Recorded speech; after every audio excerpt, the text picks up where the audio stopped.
সান্তোসের হাল পুরাই বেহাল, পুরাই বেহাল। তো যাই হোক, সান্তোস আজকে 2-0 গোলে পিছায় থাকার পরও যে কামব্যাকটা দিল, এটা ভালো লাগছে। এই ভালো লাগার ভিতরে এটাই আছে, তাছাড়া আর কিছুই ভালো লাগে নাই। তারা রিলিগেশন জোনের খুব কাছাকাছি লেভেলেই আছে।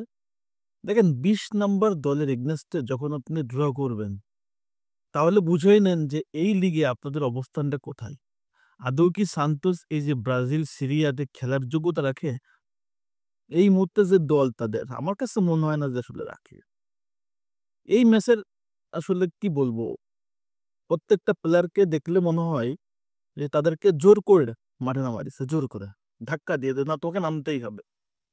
খেলে বলে আমি খেলবো না, তোকে কোচ বলে টিম বলে তোমাকে নামতেই হবে। মানে সস্তায় বাস্তা ভরা যাকে বলে, সান্তোস সেম কাজটাই করছে। সস্তায় বাস্তা ভরা প্লেয়ারদের নিয়ে টিম সাজাইছে ভাই। না হইলে বাদ দিয়ে দাও, না হইলে টিম করার দরকার কি? এত সস্তা বস্তা বস্তা প্লেয়ারদের কি হয়? আসলে হয় না। নেইমার জুনিয়র আসলে এমন একটা ক্লাবে এসে পড়ছে, সেখানে তার নিজের উন্নতি করার আসলে কোনো সুযোগ নেই।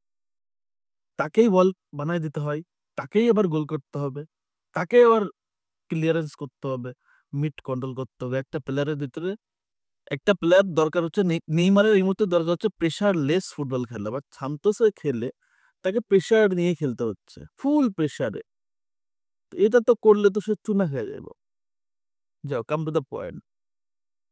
শুরু থেকেই শুরু করি।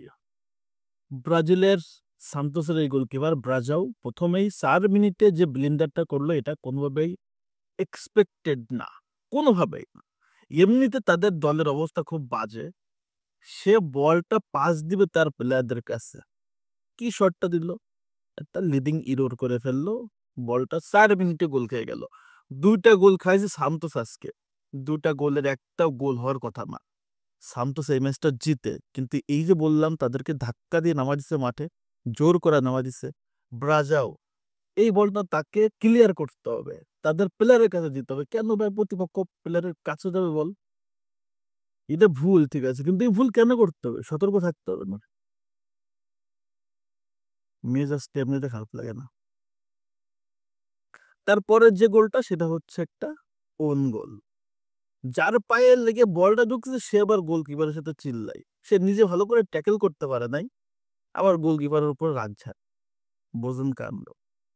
তারপর আবার ঘটনাটা কি ঘটছে, ফার্স্ট হাফের শেষ সময়ে ব্রাজিলের একটা প্লেয়ার খাইছে লাল কার্ড। এমনিতেও আছে সন্তোষ বিপদে, তারপরে গোল খায়া পিছনে, তারপরে আবার লাল কার্ড। পুরো সেকেন্ড হাফ তাদেরকে একটা প্লেয়ার কমনে খেলতে হয়েছে, একটা প্লেয়ার কমনে খেলতে হয়েছে।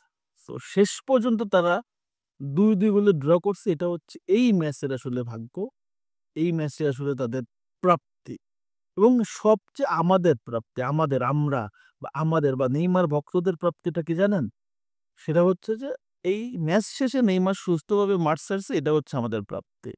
আর কোনো প্রাপ্তি নাই, আর কোনোই প্রাপ্তি নাই। এবং আরেকটা প্রাপ্তি যোগ করি, প্রথম যে গোলটা হয়েছিল সেই গোলটা যে রান মেকিং বলটা মেক করে যে আসলে তৈরি করে দিছে, ওইটা হচ্ছে এই ম্যাচে আমাদের কাছে সবচেয়ে বড় স্বস্তি।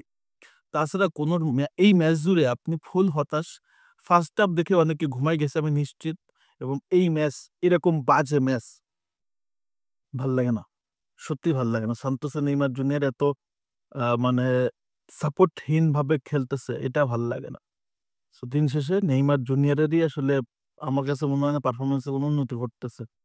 একটু ভালো সাপোর্ট বলে তাকে তৈরি করে দিবে, সে গোল করবে, এবং সে তৈরি করে দিবে, তারা গোল করবে। এই যে একটা কেমিস্ট্রি, এই কেমিস্ট্রি সিটে গোটাও নাই সান্তোসের ভিতরে, সিটে গোটাও নাই। দিন শেষে সান্তোস 2 গোলে ড্র করলো কাদের সাথে? যারা কিনা বর্তমান রিলেগেশন জন্য সবচেয়ে লাস্ট নাম্বার দল, স্পট রিসিপে। তো যাই হোক, কি আর বলবো, কিছু বলার আছে? কিছুই বলার নাই। সান্তোস খাচ্ছে চুনা, নেইমার ওই যে সন্তুষ্ট এটুকু যে নেইমার সুস্থ হয়ে মাস্টার্স। সো এখানেই স্যালেন্ডার। ধন্যবাদ সবাইকে।